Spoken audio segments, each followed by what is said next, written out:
नमस्कार, मैं मेघा। सोनम और उसके प्रेमी राज से मेघालय पुलिस लगातार पूछताछ कर रही है। इसी बीच एक चैट तेजी से वायरल हो रहा है जो सबसे बड़ा सबूत इस पूरे मामले में बताया जा रहा है।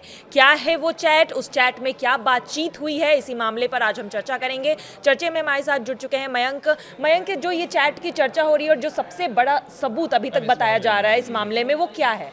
देखिए, एक तरफ तो मेघालय पुलिस पूछताछ जो कर रही है सोनम और राज से, दोनों एक दूसरे के ऊपर आरोप लगाने की कोशिश कर रहे हैं। सोनम का कहना ऐसा है कि मैं मास्टरमाइंड नहीं हूँ, ये मास्टरमाइंड है। राज का कहना ऐसा है कि इसके कहने पे हत्या हुई है, ये मास्टरमाइंड है। तो देखिए, एक बड़ा डेवलपमेंट तो ये है कि सोनम, राज और बाकी जितने आरोपी हैं, सब ने ये बात स्वीकार कर ली है कि साहब हम राजा की हत्या में शामिल हैं। बात नंबर एक। बात नंबर दो, जिस मोबाइल चैट की आप बात कर रहे हो, ये इस पूरे मामले में अब सबसे बड़ा सबूत सामने आ गया है।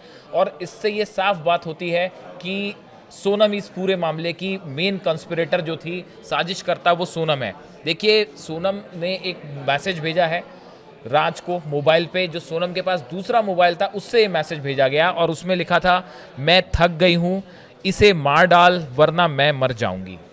देखिए, ये उस चैट का हिस्सा है जो कि सोनम ने अपने मोबाइल से राज के मोबाइल पे भेजा। वो कह रही है, मैं थक गई हूँ, इसे मार डाल वरना मैं मर जाऊंगी। ये शादी के कुछ दिन बाद का मैसेज बताया जा रहा है, शायद 13 तारीख का मैसेज है, 11 को शादी हुई थी।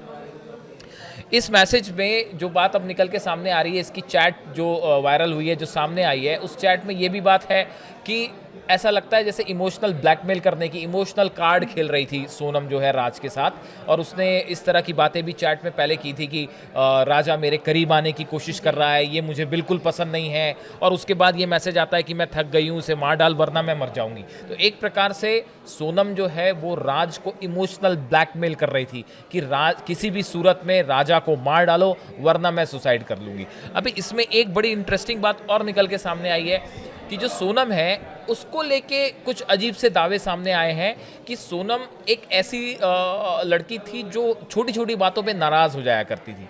उसके भाई की तरफ से भी ये कहा गया है कि उसकी मेंटल स्टेटस कुछ अजीब सी हो रही थी।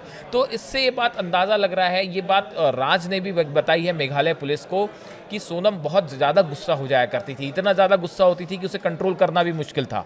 तो देखिए, जिस तरह से ये कॉन्स्पिरेसी हुई, जिस तरह से राजा की हत्या हुई, ये जो मोबाइल मैसेजेस सब सामने आ रहे हैं, उसके बाद एक बात तो ये समझ में आ रही है कि शुरुआत से लेके आखिरी तक जिस तरह से अब भी सोनम बचने की कोशिश कर रही है, ये बात साफ है कि वो पूरे समय अपने दिमाग का सही इस्तेमाल करती रही। वो अपने दिमाग से बिल्कुल समझ बूझ के कदम उठाती रही, प्लानिंग करती रही। ऐसा कुछ नहीं हुआ कि उसने धोखे में कुछ कर दिया हो। देखिए, एक एक चीज़ पूरी तरह से प्लान थी कि कैसे राजा की हत्या करनी है।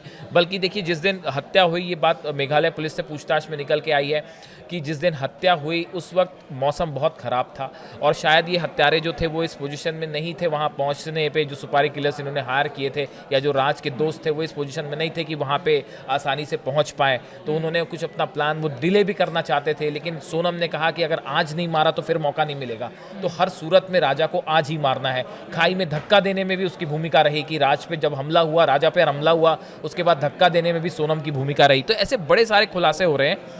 इसी बीच देखिए, एक ब्लेम गेम जो था वो भी शुरू हो गया है कि राज उसको मास्टरमाइंड बता रहा है, ये उसको मास्टरमाइंड बता रही है। और एक चीज़ और है कि सोनम के जो बड़े भाई हैं वो भी यही बात बोल रहे थे कि मेरी जो बहन है वो गुनहगार है। वहीं दूसरी तरफ राजा के जो बड़े भाई है वो बोल रहे प्लानिंग शादी के 3 दिन बाद ही स्टार्ट हो गई थी मारने की। देखिए, इसमें कई बड़े सारे खुलासे हो रहे हैं जो कि मोबाइल चैट हमने जिसकी बात की, उस चैट के थ्रू हो रहे हैं, जिसमें एक टाइमलाइन पुलिस एस्टेब्लिश करने की कोशिश कर रही है कि आखिर ये हत्या कब से, इसकी प्लानिंग कौन सी डेट से शुरू हुई। देखिए, इसमें कई बड़ी इंपॉर्टेंट बातें निकल के आई हैं। जैसे कुछ तस्वीरें हैं जो सोशल मीडिया में बहुत ज़्यादा वायरल हो रही हैं।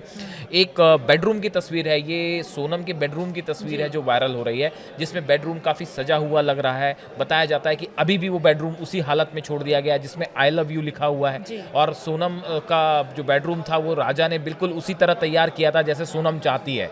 तो देखिए, राजा तो अपनी तरफ से इस लड़की को बहुत प्यार करते थे, इसमें तो कोई शक ही नहीं है। और एक बड़े अच्छे घर से भी थे, 8 करोड़ से ज़्यादा का उनका सालाना टर्नओवर था, एक ट्रांसपोर्ट व्यापारी थे। तो वो जिस तरह से इस जाल में फंसे, ये बेहद शॉकिंग है। और जिस तरह से अब ये मैसेजेस सामने आए हैं, ये इस पूरे मामले में कोर्ट में देखिए कॉन्क्रीट एविडेंस चाहिए होता है। आप स्पेकुलेशंस पे काम नहीं कर सकते। कोई थ्योरी अगर आपको कोर्ट में प्रूफ करनी है तो उसके लिए कॉन्क्रीट एविडेंस चाहिए होता है। कल को सोनम जाके कोर्ट में बदल जाए या राज कोर्ट में बदल जाए कि साहब पुलिस ने हम पे दबाव डाल के हमारे पे बयान उगलवा लिए, तो आपको कॉन्क्रीट एविडेंस चाहिए। तो ये जो मोबाइल चैट सामने आई है, ये कोर्ट में एक अहम सबूत का काम करेगा जो सोनम को सजा दिलाने में सबसे अहम साबित हो सकता है। जी बिल्कुल, यहाँ पर देखा जा रहा है कि इस चैट को एक पुख्ता सबूत के तौर पर देखा जा रहा है और आगे चलकर अभी भी पूछताछ जारी है और क्या क्या खुलासे होते हैं ये देखने वाली बात होगी। फिलहाल आज की चर्चा में बस इतना ही। आगे की खबरों के लिए बने रहिए न्यूज़ 18 डिजिटल के प्लेटफॉर्म पर। धन्यवाद।